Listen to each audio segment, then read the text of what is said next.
Coming up on ciLiving, battery specialists plus golf cars received some long-awaited vehicles, so I got to take a test drive.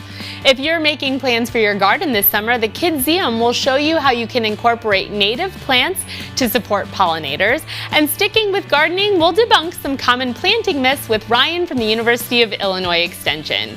Thank you for tuning in and welcome to ciLiving. I'm your host, Jaclyn Friedlander. Horticulture educator Ryan is back from the University of Illinois Extension, where he is helping others learn how to grow plants. He's here to dispel some gardening myths today so that you know the truth before you get to planting. Thank you so much for joining me. Oh, good to be here. And gardening season is in full swing at this point. Last time we talked, it wasn't quite going. Right. And I have tried my hand at planting my garden. And I know in a little while we're going to look at some plants and how to transplant them in roots and things like that. So we'll see if I did okay based on what you teach me. Exactly.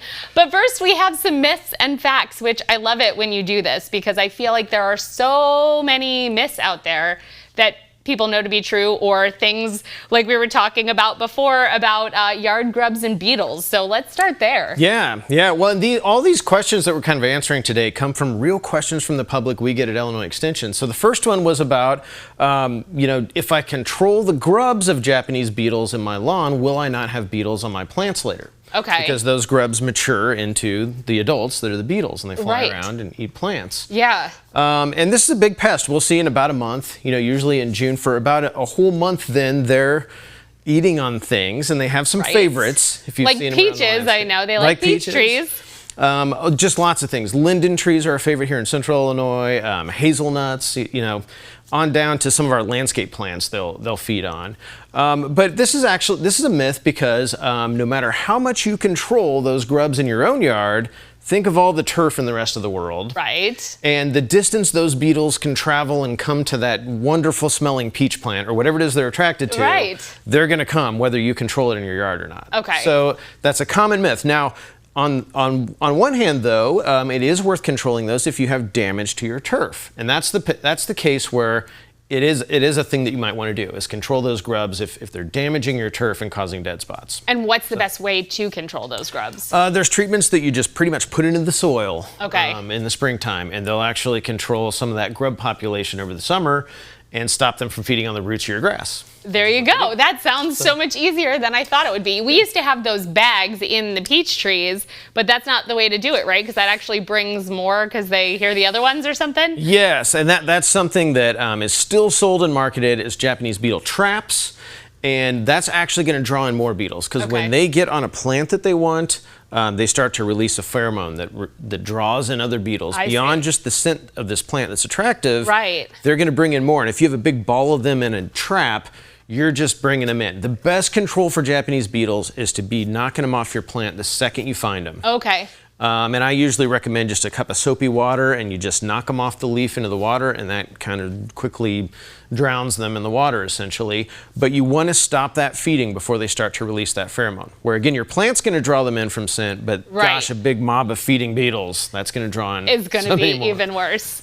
All right, and then I know another popular gardening myth, we have a little tomato here, is that if you put sugar on a tomato or in the soil, that then it's going to be sweeter. Is that a myth? So adding it to the planting holes, where I get this question quite a few times, I don't know where this came from because tomato varieties, their sweetness is set by the variety and the breeding that's went into this hybrid or this heirloom tomato, and you can't really affect that with cultural practices like changes to soil or sugar. And adding sugar to the soil would actually increase bacteria and other soil microbial populations. Oh, interesting. It's an energy source. So you can sway that microbial population to create some problems sometimes by adding the soil. So don't add the soil to the... So no sugar, your tomatoes will be as sweet as they're supposed to be naturally.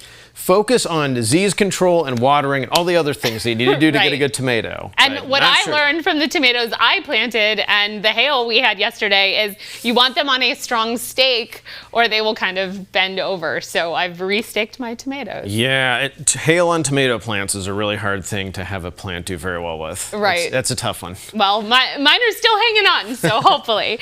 And then I think we have time for one more. So ants helping open flowers, is that true or is that a myth? That is a myth, and where we get this question a lot is on peony buds, and you can see on that picture there's some little ants crawling around on that, and that is just about a given. On a peony plant, you're going to find ants on those flower buds before they emerge and on the flowers. And so we get this question every year, do I need to control these ants that are infesting my peonies? And the answer is no. Ants are actually helping that peony, but they're not actually doing anything with the flower opening up. I see. What's going on in this case is peony flowers, like a lot of other plants, have nectar glands outside of the flower. Now, most plants have nectar glands inside that flower to draw in pollinators so they get the pollen on them and they go to the next flower and pollinate the flowers. But the extrafloral nectaries, so nectary glands that are in other places besides the flower, draw in insects to feed on that sweet sugar, and then insects like ants defend that flower bud from other things because they want to defend their food source. I see.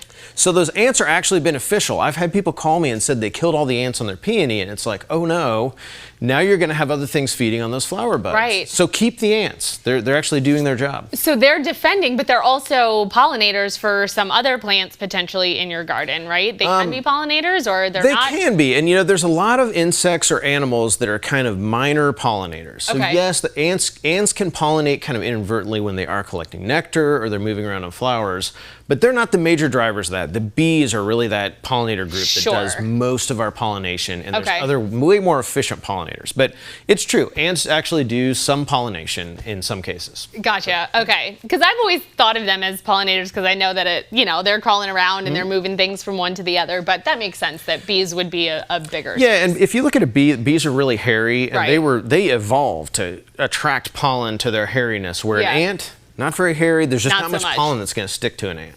So. Perfect. Well, thank you so much for all of that information. And still ahead on ciLiving, Ryan is going to tell you the steps to take before relocating your potted plants to your garden, so stay tuned.